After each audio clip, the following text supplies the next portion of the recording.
To all the patriarchs, primates, archbishops, and bishops of the Catholic world who enjoy favor and communion with the Apostolic See. Venerable brothers, greetings and apostolic blessing. The great duty of spreading the Christian name was entrusted in a special way to Peter, the head of the apostles, and to his successors. It urges the popes to send messengers of the gospel to the various peoples of the earth as the affairs of the merciful God demand. For this reason they sent Augustine to the Britons, Patrick to the Irish, Boniface to the Germans, and Willibrord to the Flemish, Dutch, and Belgians. Often they sent other men to other peoples to care for their souls. So in the exercise of their apostolic duty, they commissioned the holy men Cyril and Methodius to go to the Slavic people. Through their presence, and more especially through their labors, those people have seen the light of the gospel and have been led from their barbarian ways to a humane and civilized culture. All Slovenia has continued to celebrate the work of Cyril and Methodius, well-known peers of the apostles, and the Roman Church has honored both of them with just as much fervor. The Church honored both of them in many ways while they lived, and in death it did not want to be without the remains of one of them. The Bohemians, Moravians, and Croatians were accustomed to celebrating religious feasts annually on March 9th. Since 1863, Pius IX granted them permission to hold their feasts on July 5th and to discharge due prayers in memory of Cyril and Methodius. Not long after that, when the Great Council was held at the Vatican, many bishops humbly requested from this apostolic see that their cult and appointed feast be extended to the whole Church. Until now, the matter has been under study. But because of the change in the status of the government in those areas over the years, it seems like an excellent opportunity to help the people of Slovenia, whose well-being and salvation greatly concern us. Therefore, we shall not allow our paternal love to fail. We wish to promote and increase the devotion to these most holy men, who once spread the Catholic faith and recalled the Slavic people from ruin to salvation. They now serve as our heavenly advocates and will powerfully defend us. Moreover, in order to bring out more fully what kind of men we propose for the veneration and worship of the Catholic world, we wish to give a brief history of their deeds. The brothers Cyril and Methodius, born in Thessalonica, went as boys to Constantinople in order to study the humanities in the chief city of the East.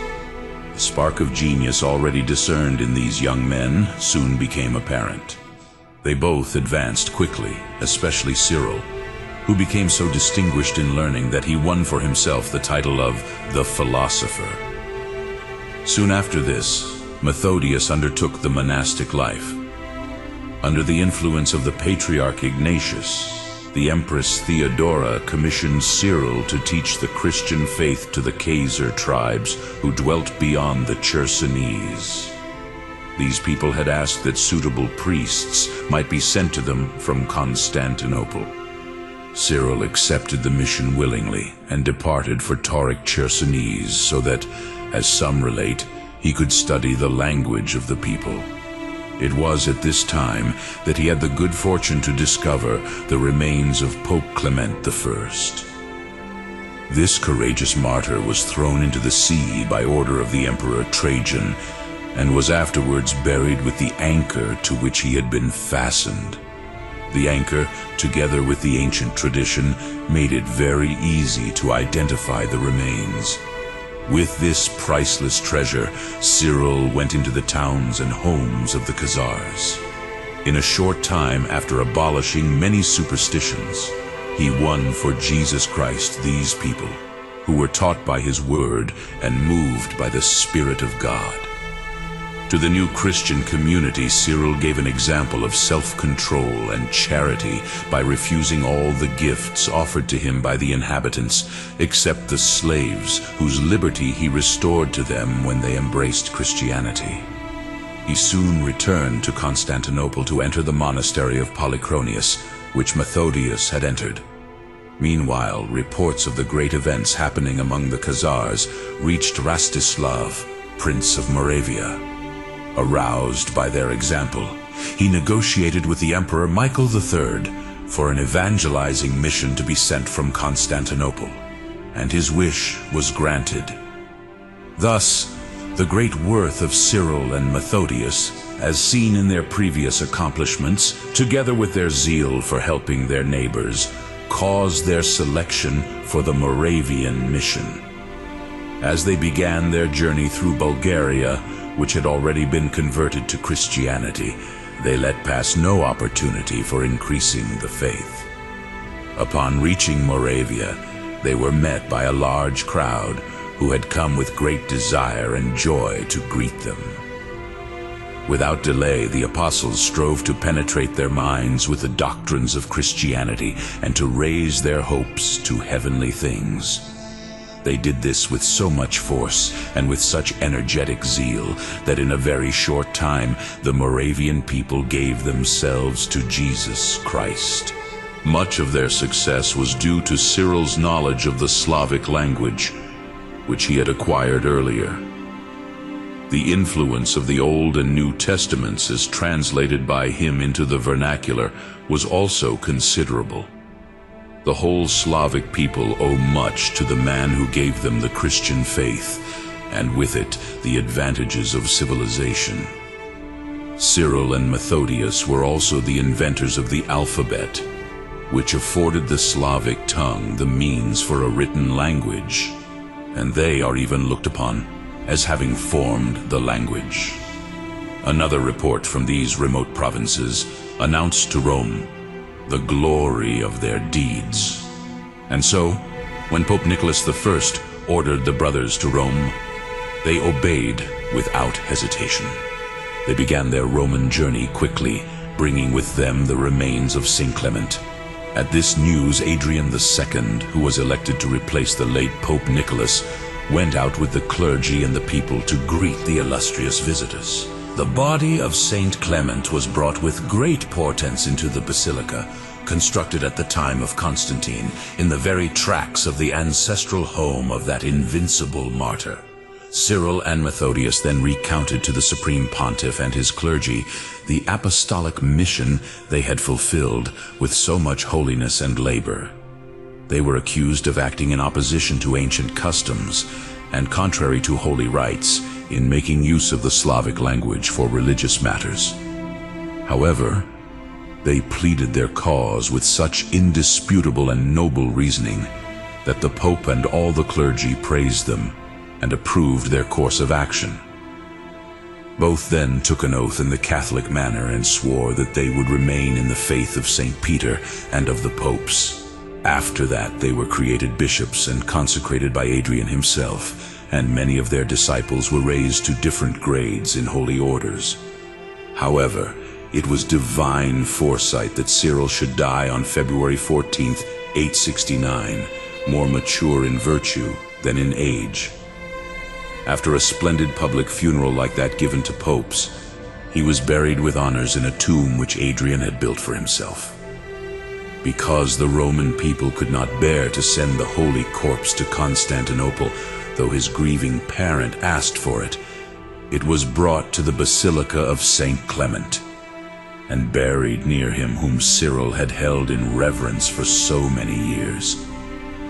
As he was taken through the city among festal songs and psalms, not so much in the manner of a funeral as that of a triumph, the Roman people made offerings of heavenly honor to the holy man.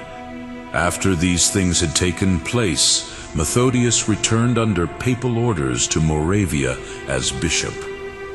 In that province, having become a spiritual model for his flock, he began to serve Catholicism more keenly every day. He strongly resisted the factions of reform, lest the Catholic name fall through unsound thinking.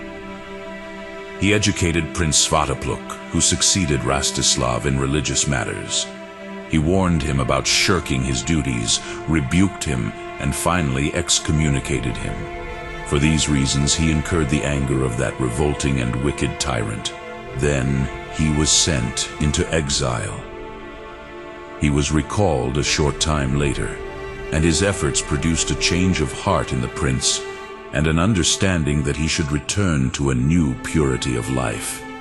It is remarkable that Methodius's vigilant love had crossed the borders of Moravia and reached the Liburnians and Serbs, since he was Cyril's successor. Now it reached the Pannonians, whose prince, Kokul, he disposed to the Catholic religion and retained in his duties. It also reached the Bulgarians, whom he confirmed in the faith along with their leader Boris. Then he dispensed the gifts of heaven to the Dalmatians. Finally, he worked strenuously that the Corinthians might be brought to the knowledge and the worship of the one true God. But this became a source of trial to Methodius. Some members of the new Christian community became jealous of his accomplishments and virtue. They accused him to Pope John VIII, Adrian's successor, of being unsound in faith, though he was innocent. They also accused him of violating the traditions of the fathers who used only the Latin or Greek languages in discharging their religious duties. Wanting to preserve the integrity of the faith and to maintain the ancient traditions, the Pope then summoned Methodius to Rome to justify himself. Methodius appeared before Pope John, several bishops, and the Roman clergy in 880, for he was ever ready to obey and confident in the testimony of his conscience. He obtained an easy victory by proving that he had followed Catholic teachings himself. He showed that he had always taught others the faith which he had sworn on the tomb of St. Peter, the Prince of the Apostles, an oath given in the presence of Adrian, and with his approval. If he had used the Slavic language in the celebration of the sacraments, he had done so for good reasons, since he had the special permission of Pope Adrian himself, and the Holy Scriptures did not forbid it. Methodius freed himself so completely from every suspicion of guilt that the Pope embraced him then and there and confirmed his archiepiscopal jurisdiction and his mission to the Slavs. Methodius returned to Moravia in the company of several bishops who were to be his coadjutors, with letters of recommendation and freedom of action in his work. To confirm those things, the Pope sent letters to Methodius so that he would not again become subject to the envy of his detractors. For this reason, Methodius performed his assigned duties more vigilantly. Confident that he was joined to the Pope and to the whole Roman Church in a close bond of faith and love. His labor soon produced an exceptional harvest. With the assistance of a priest, he converted Prince Bořivoj of Bohemia, then his wife Ludmila, and before long Christianity spread throughout that land. At the same time, he brought the light of the gospel to Poland. He penetrated Galicia, where he established the episcopal see of Lwów. Then, as some report, he penetrated into Muscovy and established the episcopal see of Kiev. Having crowned himself with imperishable laurels, he returned to Moravia and his own people. He felt his death approaching and named his successor, and his last words exhorted the clergy and people to practice virtue. He departed in peace from this life, which had been the path to heaven for him. As Rome mourned Cyril, so Moravia mourned the loss of Methodius, showing its grief by giving his burial every honor. Venerable brothers, the memory of these events causes us great joy. We are deeply moved by the magnificent association of the Slavic nation and the Roman Church, an association with the noblest beginnings. Though these two apostles of the Christian faith went from Constantinople to preach to people in foreign lands, it was from this apostolic see, the center of Catholic unity, that they received the investiture of their mission, or, as happened more than once, its solemn approbation. Truly it was here in this city of Rome that they rendered an account of their mission and answered their accusers. It was here at the tombs of Peter and Paul that they swore to keep the Catholic faith.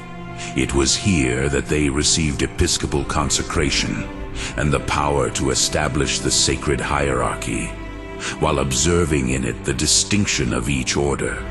Finally, it was here that they sought and obtained permission to use the Slavic language in holy rites.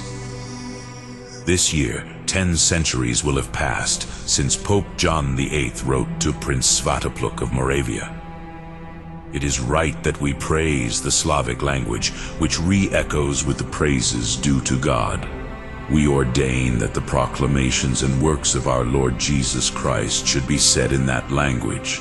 Nothing in true faith or doctrine forbids us to sing the Mass in the Slavic language, or to read the Gospel lessons, correctly translated and interpreted in it, or to chant in it the divine hours.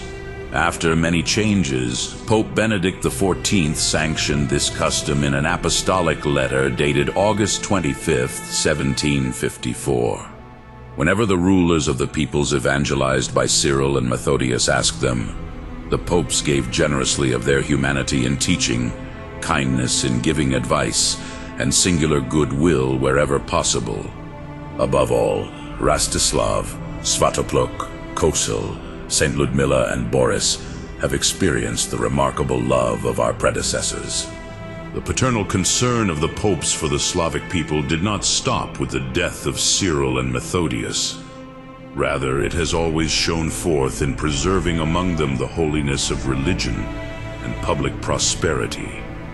In fact, Nicholas I sent priests from Rome to the Bulgarians to educate the people, and he also sent the bishops of Populonia and Ostia to govern the new Christian community. He gave a loving response in the frequent controversies of the Bulgarians concerning holy law. In this matter, even those who do not favor the Roman Church praise and admire its prudence. After this calamitous disagreement, we must praise Innocent III for reconciling the Bulgarians with the Catholic Church, and we must praise Gregory IX, Innocent IV, Nicholas IV, and Eugene IV for preserving them in reconciled grace. Similarly, the love of our predecessors shines forth in their contacts with the Bosnians and Herzegovinenses, who were deceived by evil opinions. We make special note of Innocent III and Innocent IV, who eradicated this spiritual error, and of Gregory IX, Clement VI, and Pius II, who were eager to establish firmly the levels of sacred authority in those areas. Innocent III, Nicholas IV, Benedict XI, and Clement V conferred neither the last nor the least of their cares on the Serbs, who cunningly prepared deceptions to harm religion. Deceptions which the popes prudently contained. The Dalmatians and the Liburnians received singular favor because of the constancy of their faith and their changing duties. John X, Gregory VII, Gregory IX, and Urban IV held them up as examples for all. Finally, there are many evidences of the goodwill of Gregory IX and Clement XIV toward the Church of Sirmium, which was destroyed in the 6th century by barbarians and later rebuilt through the care of Saint Stephen I, King of Hungary. For this reason, we thank God for giving us this suitable occasion to thank the Slavic people and to effect a common benefit for them. Indeed, we do this no less eagerly than our predecessors. Certainly we foresee and desire that the Slavic nation should learn from the great abundance of bishops and priests. May they be strengthened in the profession of the true faith, in true obedience to the Church of Jesus Christ. May they understand more each day how great a force of good comes from the customs of the Catholic Church in family life and in all the orders of government. Certainly those churches vindicate the many great cares we showed toward them. There is nothing we desire more than to take the appropriate measures for their comfort and prosperity, and to have all their relations with us be in perpetual harmony. This is the greatest and the best bond of safety. It remains that God, who is rich in mercy, might look upon our plans and favor what we have begun. Meanwhile, we have Cyril and Methodius, the teachers of Slovenia, as intercessors with him. As we wish to promote their veneration, so we trust in their future heavenly patronage. Therefore, we decree that July 5th be set aside in the calendar of the Universal Roman Church, as Pius IX ordained. On this day, the feast of Saint Cyril and Methodius shall be celebrated annually with the office and Mass proper to a double minor rite, as approved by the Holy Council. And we entrust to all of you, venerable brothers, the publication of this letter. Order every priest who celebrates the divine office according to the rites of the Roman Church to observe everything that is prescribed in this letter in each church, province, city, diocese, and monastery. We persuade and encourage you to stimulate prayer to Cyril and Methodius, so that they might intercede with God and watch over Christianity in the East. May there be constancy in all Catholic men, and the will to reconcile all dissidents to the true Church. We order this to be established and fixed as written above, notwithstanding the constitutions of Pope St. Pius V, and other apostolic documents on the reform of the breviary and the Roman Missal, or other statutes and customs, even very old ones, or anything else to the contrary. As a pledge of our good wishes and of divine favor, venerable brothers, we lovingly impart our apostolic blessing to each one of you, to all the clergy, and to each and every person committed to your care. Given in Rome at St. Peter's on September 30th, 1880, in the 3rd year of our pontificate.